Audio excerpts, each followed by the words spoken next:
Halo teman-teman semua, perkenalkan saya Mispa Melisa Beis dari kelas 3E Fakultas Kegunuhan dan Ilmu Pendidikan Program Studi Pendidikan Gunung Sekolah Dasar Universitas Nusa Cendana.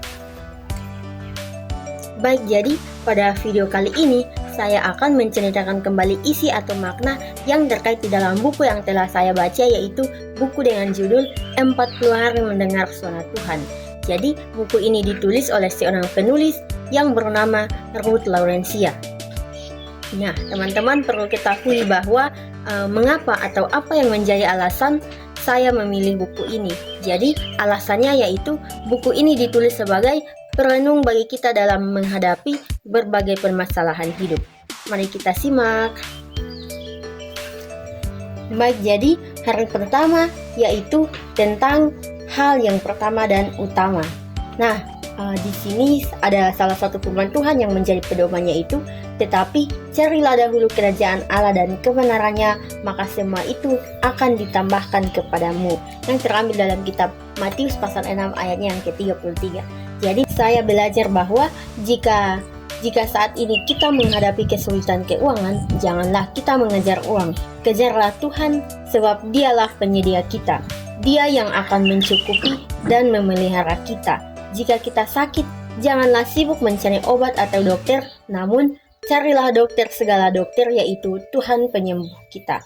Hal ini tidak berarti kita tidak boleh berobat atau berusaha, tetapi carilah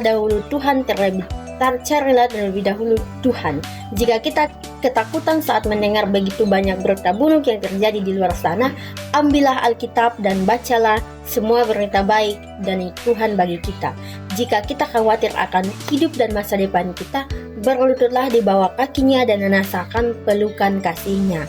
Dalam segala hal, apapun yang terjadi dalam hidup kita, selalu carilah kerajaan Allah dan kebenarannya terlebih dahulu. Hari kedua yaitu hidup bergaul dengan Tuhan. Jadi hari kedua ini Tuhan mengingatkan kita, walaupun hidup di tengah keluarga yang belum percaya kepada Tuhan, kita dapat menjadi seperti Henokh. Jadi Tuhan mengingatkan kepada kita agar tidak menjadikan orang lain ataupun lingkungan sebagai alasan untuk tidak hidup bergaul dengannya. Jadi apa artinya hidup bergaul dengan Tuhan? Artinya kita melibatkan Tuhan dalam segala hal hidup kita dan menjadi kesaksian yang hidup bagi orang-orang di sekitar kita.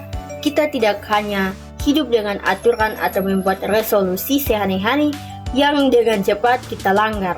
Makanya jauh lebih dalam dari itu, kita sebagai orang Kristen harus dapat membuat orang-orang melihat pribadi Kristus dalam hidup kita. Kristus adalah kasih. Marilah kita mengasihi bukan dengan perkataan atau lidah, melainkan dengan perbuatan dan dalam kebenaran. Sama seperti Henokh. Hendaklah kita berbalik dari dosa, bertekun dalam pelayanan kita kepada Tuhan, dan mencari Tuhan dengan sepenuh hati.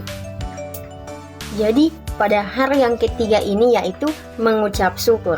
Nah, bisa kita lihat pada kitab Filipi pasal 4 ayatnya yang ke-6 sampai ayatnya yang ke-7, yaitu janganlah hendaknya kamu khawatir tentang apapun juga, tetapi nyatakanlah dalam segala hal keinginanmu itu kepada Allah dalam doa dan permohonan dengan ucapan syukur.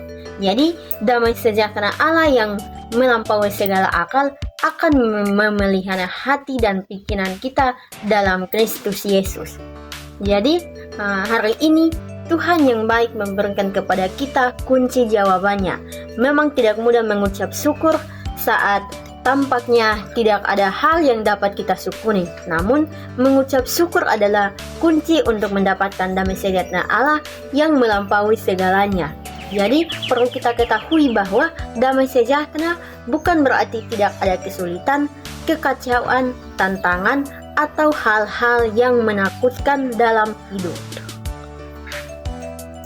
Baik, jadi sekian yang dapat saya sampaikan, dan perlu saya ingatkan kepada teman-teman semua bahwa buku ini juga belum saya baca sampai hari ke-40, tetapi saya berharap semoga apa yang disampaikan dapat dipahami dengan baik. Jadi sekali lagi mohon maaf, dan atas perhatian semuanya saya ucapkan terima kasih.